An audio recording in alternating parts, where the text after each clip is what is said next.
บทที่10เนาะ Unit 10 Clothing Clothing ก็คือเสื้อผ้าเครื่องนุ่งต่างๆบทเรียนที่1ของเรา Lesson 1 Colors สำหรับบทที่1แม่นจะเป็นเกี่ยวกับสีต่างๆในนี้พวกเราจะเรียนรู้เนาะจุดประสงค์ของบทเรียนนี้แม่นนักเรียนจะได้เรียนรู้เกี่ยวกับสีต่างๆถ้าหากว่านักเรียนรู้เกี่ยวกับสีต่างๆแล้วก็ถือว่าโอเคแล้วเนาะสำหรับบทที่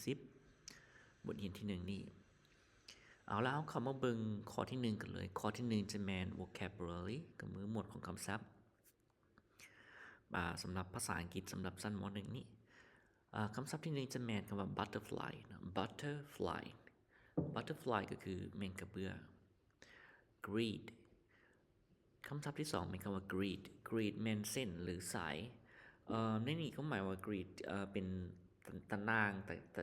แต่แยงบ่แม่นว่ามาใน greedต่อมาคำว่า color นะ color สี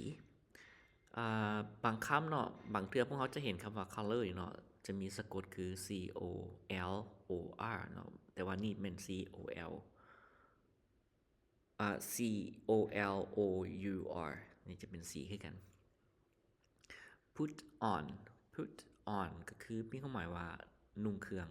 เนาะนุ่งเครื่อง put on trousers trousers จะเป็นทรงขายาวหรือว่า long pants เนาะ long pants ก็ทรงขายาวคือกัน try on แม่นแปลว่าทดลองเบิ่งเนาะลองใส่เบิ่งลองเบิ่ง try on fill เนาะ fill คำศัพท์แบบ fill นี่แปลว่าเติมใส่เนาะเติมใส่เอาใส่ fill information คำศัพท์ต่อไปแม่นคำว่า information ก็คือข้อมูลข่าวสารหรือว่าข้อมูลก็ได้ wear นุ่งเครื่อง wear นุ่งหรือว่าใส่ wear ถ้าเป็นเกิบจะแม่นเอาใช้คำว่าใส่เกิบหรือว่าแม่นต่างหมวกต่างคำว่าใส่เนาะถ้าว่าเสื้อผ้าเป็นใส่ว่านุ่งโอเคคำศัพท์ต่อไปนะ helmet แปลว่าหมวกกันกระทบหรือว่าหมวกกันน็อกเนาะ helmet pick จับขึ้นมาเนาะจับเอา pick up อย่างประมาณนี้ fit แปลว่าพอดีโอเคนั่นคือหมวดที่1หมวดของคำศัพท์เฮาบัดนี้สำหรับข้อที่2แม่น listen and repeat ก็คืออ่านแล้วก็เว้าตามสีต่างๆสำหรับบทเรียนนี้ถ้าว่าเป็นสีเนาะสีพวกนี้ถ้าว่าในปึ้มบางหัวจะบ่มีสีสันให้เราจะเป็นรูปแบบขาวดำเลยแต่ว่าเฮาจะมาอ่านแล้วก็แปลลาวไปนำกันข้อที่1เนาะรูปที่1จะเป็น red สีแดง blue สีฟ้าเนาะ green สีเขียว yellow เนาะ yellow สีเหลือง pink สีม่วงสีม่วงเนาะสีบัว brown ก็คือสีน้ำตาล white สีขาวสีดำต่อไปเนาะ black สีดำ orange ก็คือสีส้มแล้วก็สุดท้ายนะ purple สีม่วงเนาะสีม่วง ต่อไปข้อที่3สำหรับข้อที่3แม่นกิจกรรมจะเป็น point and say ก็คือนักเรียนนักเรียน A กับ B เนาะเฮ็ดเวียกเป็นคู่แล้วก็สีใส่สีต่างๆและให้บอกสีนั้นเป็นสีหยังตัวอย่างว่านักเรียน A สีใส่สีเหลืองB ก็ต้องบอกว่า yellow แต่ว่าสีใส่สีม่วงเนาะหรือว่าสีบัวก็เป็น pink อย่างประมาณนี้โอเควันนี้ข้อที่4สำหรับข้อที่4 look and say look and practice the dialogue in pairs ก็คือเบิ่งบ่ฮู้เพิ่นว่าให้เบิ่งหยังเบิ่งบทสนทนาบ่หรือว่าเบิ่งรูปภาพแล้วฝึกซ้อมdialogue ก็คือบทสนทนาเนาะเป็นคู่ให้เบิ่งบทสนทนาเนาะเดี๋ยวนี้อันนี้จะเป็นบทสนทนาของ2คนนะเนาะอาจารย์จะพาอ่านเลย it's a beautiful butterfly มันเป็นแมงกระเบื้อที่งาม yes it's a yellow butterfly แม่นแล้วเนาะมันเป็นแมงกระเบื้อสีเหลือง it has beautiful wings wings แปลว่าปีกเนาะปีกมันมีปีกที่สวยงาม its wings are yellow and green สีปีกของมันเนาะแม่นสีเหลืองแล้วก็สีเขียว I love butterfly เนาะข้อยรักแมงกะเบี้ย I love butterfly too เนาะข้อยก็รักแมงกะเบี้ยเช่นกันก็ประมาณนี้เนาะในบท dialogue ตัวนี้ก็ฝึกซ้อมเว้ากัน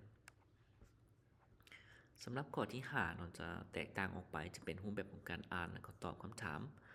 read and answer คืออ่านและตอบคำถาม read the passage and answer the questions below เนาะอ่านบทความนี้ข้อความนี้แล้วตอบคำถามข้างลุ่มเฮามาเบิ่งบทความนำกันเนาะ Sumali now goes to school at 7:30 every day Sumali เนาะไปโรงเรียนตอน 7:30 ทุกๆมื้อเวลา 7:30 ทุกๆมื้อ She puts on a white shirt and blue long skirt สิ้นแล้วนุ่งเครื่องเนาะแล้วนุ่งเสื้อสีขาวและก็กระโปรงลาวสีฟ้าเนาะกระโปรงแบบลาวสีฟ้าอันนี้คือเอิ้นว่าสิ้นเนาะกระโปรงลาวอาจารย์มักใช้คำว่าสิ้นหลายกว่าเพราะว่าเป็นชื่อเฉพาะเนาะสิ้นตัวอย่างว่าของญี่ปุ่นก็มีกิโมโนเฮาก็ใช้คำว่ากิโมโนอย่างประมาณนี้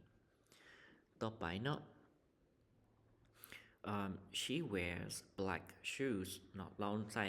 เกิบสีดำเนาะ black shoes her brother wear his uniform white shirt and brown trousers อาจจะเป็นน้องหรืออ้ายก็ได้เนาะอ้ายน้องของเรานุ่ง uniform แปลว่าเครื่องแบบเนาะแปลว่าเครื่องแบบนุ่งเครื่องแบบของเราสีขาวเนาะเสื้อสีขาวเนาะ shirt แปลว่าเสื้อสีขาว and brown trousers แล้วก็ทรงขายาวสีน้ำตาลบ่แน่ใจว่าอันน่ะมันถึกระเบียบหรือบ่เนาะทรงขายาวสีน้ำตาลในลาวนี่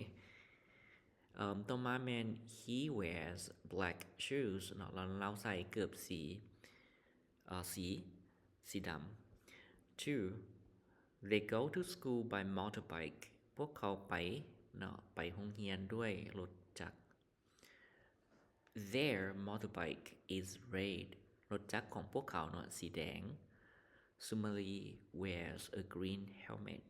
Sumali ในใส่หมวกกันน็อกเนาะหมวกกันกระทบสีเขียว and her brother Somsi wears the yellow one แล้วก็น้องชายของเราเนาะสมศรีใส่หมวกกันน็อกสีเหลือง They arrive at school at 5 to 8 พวกเขาเนาะ arrive แปลว่ามาถึงที่โรงเรียนเนาะเวลา 5 โมงอย่างวัน 8 โมงยัง5นาที8 โมงยัง5นาทีน้องชายของเราชื่อสมศรีเดี๋ยวจะแนะนำให้นิดนึงเนาะถ้าว่าเป็นผู้ออกแบบตัวนี้เนาะควรใช้ชื่อก่อนเนาะน้องชายของเรา her brother สมศรีนะ wears uniform เนาะมาใส่อยู่นี่เด้อบ่แม่นมาลงสมศรีอยู่ลงท้ายนี่ ต่อมาแม่น question เนาะรูปแบบของคำถามแม่น what time does Sumali go to school Sumali ไปโรงเรียนเนาะเวลาจักโมงพวกเขาสังเกตคำว่าแม่นบ่ Sumali go แม่นบ่บ่แม่น goes ได้เพราะว่าเป็นคำถามเพราะว่า does ขยายให้แล้ว ต่อมาข้อที่2 what does she put on เรานุ่งหยังหรือว่าเราใส่หยัง how do they go to school พวกเขาไปโรงเรียนแนวใด what color is Sumali's helmet ก็คือหมวกกันกระทบของ Sumali สีหยังแล้วก็สุดท้ายข้อที่5แม่น what time do they arrive at school พวกเขามาฮอดโรงเรียนตอนเวลาจักโมงโอเคบัดนี้เรามาเบิ่งข้อที่6เนาะข้อที่6จะแม่น grammar note ก็คือหมวดของไวยากรณ์บัดนี้เพิ่นจะให้มาสังเกตเบิ่งเด้อ notice these sentences ก็คือให้สังเกตเบิ่งเนาะในประโยคเหล่านี้มันจะมีตัวสีเข้มๆอยู่นี่ตัวอย่างข้อที่1 I have a white house ก็คือข้อยมีเรือนสีขาวบัดนี้ เราจะต้องปิ้นคืนเนาะเป็น my house เนาะเอา house กันก่อน is white ก็ได้คือกันเฮือนของข่อยสีขาว my car is yellow รถของข่อยสีเหลืองก็แม่น I have a yellow car ก็ได้คือกันรูปแบบคือกันตัวนี้เพิ่นจะอธิบายความหมายว่าwhite เนาะ yellow นี่พวกนี้เป็นคำคุณนามเนาะที่บอกถึงสีต่างๆเนาะจะอยู่หน้าคำนามเสมอตัวอย่างว่าแมวดำเนาะก็ใช้คำว่า black cat ท้องฟ้าสีฟ้าเนาะ blue sky อย่างประมาณนี้บัดนี้เฮามาเบิ่งข้อต่อไปเนาะข้อที่7แม่น listen and complete เนาะฟังแล้วก็เฮ็ดให้ประโยคเหล่านี้สมบูรณ์สำหรับข้อตัวนี้เดี๋ยวอาจารย์ขอข้ามเนาะเพราะอาจารย์บ่เข้าใจว่าเพิ่นจะให้ฟังแนวใดและให้ตัวใดอาจจะแม่นครูอ่านให้บ่อาจารย์บ่เข้าใจคือกันเพราะว่าตัวนี้มันสามารถตื่มได้หลากหลายและเพราะว่าจุดประสงค์ของเพิ่นเป็นหยัง butterfly first second third fourth fifth sixth คือหยัง butterfly 1หมายเลข1 2 3อาจารย์บ่ฮู้เป็นหยังเนาะ what color is it where is it เนาะมันอยู่ไสแล้วก็มีหยังอยู่ไสอาจารย์บ่ฮู้เนาะมันจะมีรูปให้บ่หรือว่าจังได๋ส่วนอาจารย์ครับวันนี้มาเบิ่งข้อที่8คือเก่าเนาะข้อที่8จะเป็น read and practice ก็คืออ่านแล้วก็ฝึกซ้อม read and practice the dialogue in pairs เนาะฝึกซ้อมเป็นคู่เนาะถ้ามีคู่นั่งนำกันก็ฝึกซ้อมอ่านประโยคนี้ตัวอย่างเนาะ ตัวอย่างอาจารย์อ่านให้ฟัง Where is the butterfly ว่าแมงกระเบื้ออยู่ไส It's on the rose in the garden มันอยู่ถึงดอกกุหลาบเนาะอยู่ในสวน What color is the rose เนาะดอกกุหลาบสีหยัง It's red เนาะดอกกุหลาบสีแดง Where's the black and red butterfly แมงกระเบื้อสีดำและสีแดงอยู่ไส It's on the grass เนาะมันอยู่ถึงหญ้าประมาณนี้เนาะประมาณนี้ข้อที่8บัดนี้ข้อที่9เนาะโอ้ตัวนี้หลายพอสมควรข้อที่9มัน read and answer คล้ายๆข้อที่6ผ่านมาเนาะข้อที่6ข้อที่5ที่ผ่านมา read and answer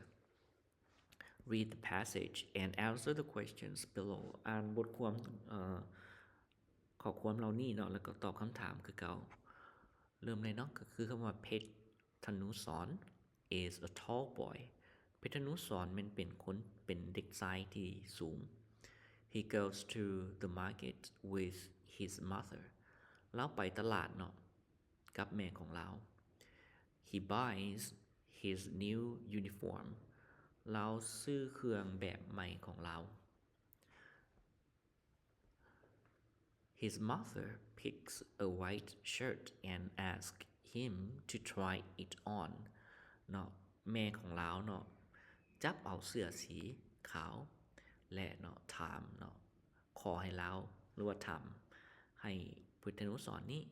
ลองใส่เบิ่งเนาะ try it on มีความหมายว่าทดลองใส่เบิ่ง the shirt is very small เสื้อนั้นน้อยหลาย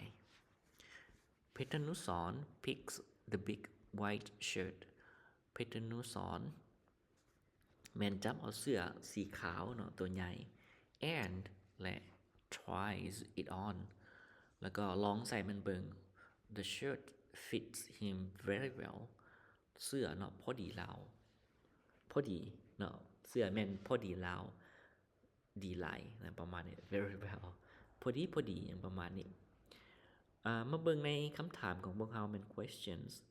who is a tall boy เนาะผู้เด็กชายที่สูงเด็กน้อยผู้ชายที่สูงนะแม่นไผอันนี้เขาก็ตอบเลยเนาะตอบชื่อใส่ก็ได้ where does เพชรนุสร go เพชรนุสรไปไสข้อที่3เนาะ what does his mother pick ต้องใส่ pick แม่ของเราเนาะจับหยังขึ้นมาแล้วข้อสุดท้ายข้อที่4 number 4 what does his mother ask him to do แม่ของเราเนาะขอให้เราเฮ็ดหยังนั่นคือข้อที่9เนาะบัดนี้ข้อที่10ก็แม่นให้เขียนเนาะเกี่ยวกับ write about your brother or sister at his her birthday party ให้เขียนเนาะเกี่ยวกับอ้ายเอื้อยน้องเนาะวันเกิดของอ้ายเอื้อยน้องงานเลี้ยงวันเกิดของอ้ายเอื้อยน้องของตัวเองเนาะตัวนี้สำหรับอาจารย์คิดว่าตัวนี้เนาะมันบ่ค่อยเหมาะสมปานใดเนาะเขียนเกี่ยวกับวันเกิดตัวนี้ birthday party เพราะว่าปาร์ตี้ก็คืองานเลี้ยงวันเกิดเป็นต่างๆเพราะว่าคือใส่ถ้าว่าเป็นปึ้มเนาะในทั่วขอบเขตทั่วประเทศนะเฮาไปสอนในระดับให้ทุกคนทั่วประเทศมีหลายระดับเนาะบางคนก็บ่ได้เฮ็ดวันเกิดได้เด็กน้อยบางคนก็บ่ฮู้ซะว่าวันเกิดแม่นหยังเนาะก็ควรผู้ออกแบบเนาะก็ควรมีการระมัดระวังในการเฮ็ดตัวนี้นำเนาะเพราะว่าแตกต่างจากเด็กน้อยในเมืองเนาะเป็นค่านิยมการจัดงานวันเกิดนี่บ่ค่อยดีปานใดโอเคสำหรับบทนี้ก็มีเพียงเท่านี้เนาะโอเคขอบใจ